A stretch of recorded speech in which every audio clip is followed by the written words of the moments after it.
A Russian colonel has been arrested for stealing 7 T-90 tank engines worth 25 million rubles, $251,000, according to the Russian newspaper Kommersant. Colonel Alexander Denisov, head of the Armored Vehicle Service of the Southern Military District's Technical Support Department, is accused of large-scale fraud between November 2021 and April 2022, as part of an organized criminal group. The colonel is accused of stealing 7 V-92C2 engines, which were to have been installed on T-90 tanks. These engines are made in the Chelyabinsk tractor plant and are used exclusively in the T-90 and T-72B3 tanks. It's not been disclosed who Denisov was working with or who was buying the engines, but as Kommersant comments, it's not the first time this kind of fraud has happened. The newspaper notes that in 2019, 3 colonels in an armored vehicle servicing unit were convicted of stealing and selling KAMAZ truck engines. We agree with Kommersant here. Nothing new from corrupt Russian military. They steal from their own, so no wonder Russians are robbing Ukraine.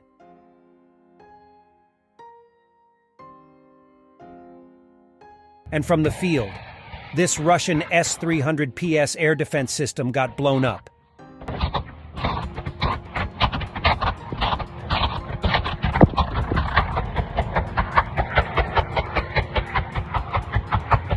Ukrainian advance into Russian trenches west of Bakhmut. This is only possible with real-time reconnaissance of your own drones. We had to hide a lot of dead Russians in the trenches. If you want to see how it's feel like to be in the trench, there is no better video.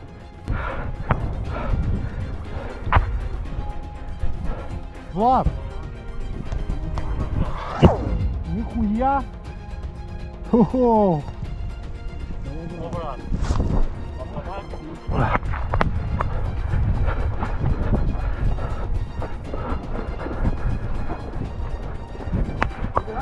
Да! Идем!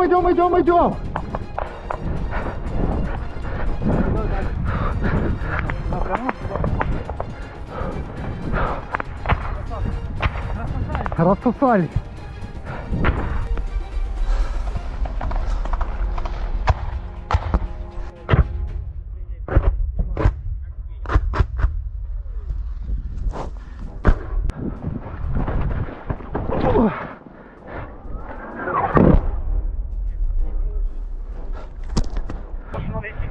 Прием.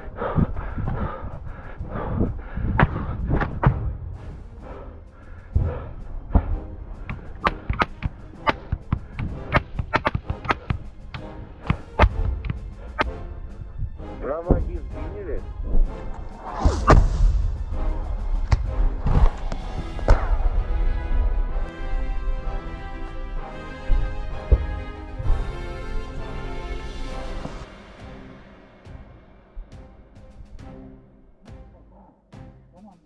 Russian Z Channel 13th reports, a 6-man team of Ukrainian soldiers dug out a buried assault squad of Russians trapped inside a collapsed trench in order to free Ukrainian prisoners taken by them.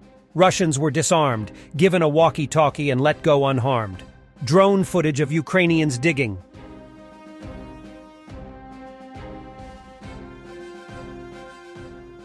Operation of the M142, HIMARS MLRs, on the positions of the occupants in coordination with the 93rd Separate Mechanized Brigade.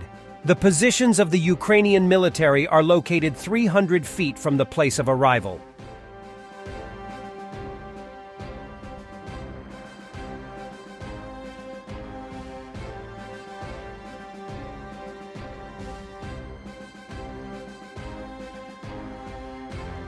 This is how Soviet television lied about the Chernobyl accident. This habit hasn't changed decades later. Некоторые агентства на Западе распространяют слухи о том, что якобы при аварии на АЭС погибли 1000 людей. Как уже сообщалось, фактически погибли 2 человека.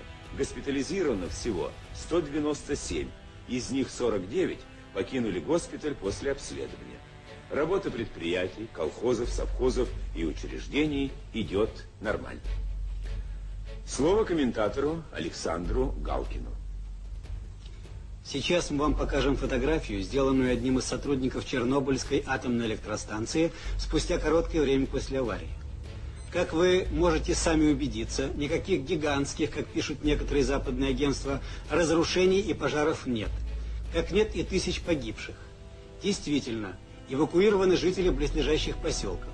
Хотя уровень радиации и понизился за истекшие сутки, но в районе станции пока не достиг нормы. Напомню, что специализированные подразделения ведут очистку прилегающей местности от радиоактивного загрязнения и что работа предприятий, колхозов, совхозов и учреждений в округе идет нормально.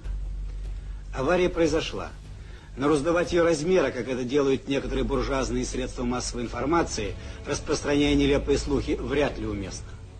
В дальнейшем мы будем вас информировать о состоянии дел на Чернобыльской атомной станции, о ходе работ по ликвидации последствий аварии. Ukrainian defenders return home from Russian captivity.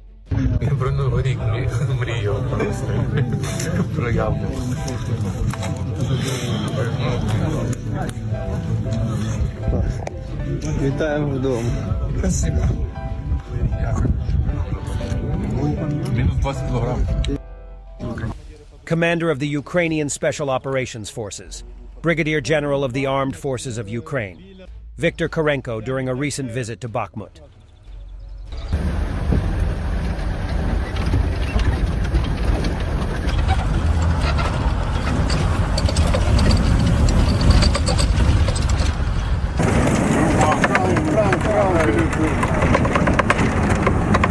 Я просто дивлюся, корректирую, понимаешь?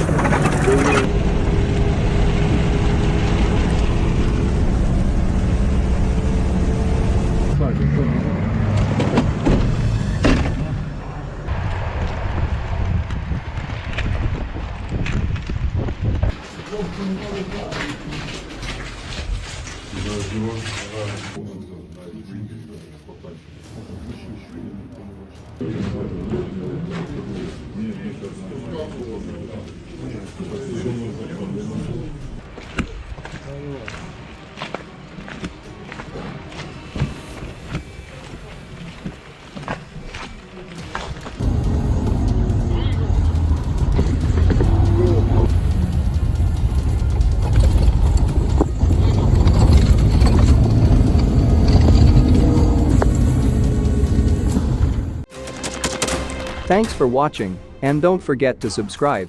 Also, if you want to support Warthog Defense, please become our member and get early access to new videos, exclusive members-only videos, and become administrator in comment section. The membership link is in the description. Rescues every day. We had a guy last week at 6 rescues in 6 days. You know, he's doing the job every day.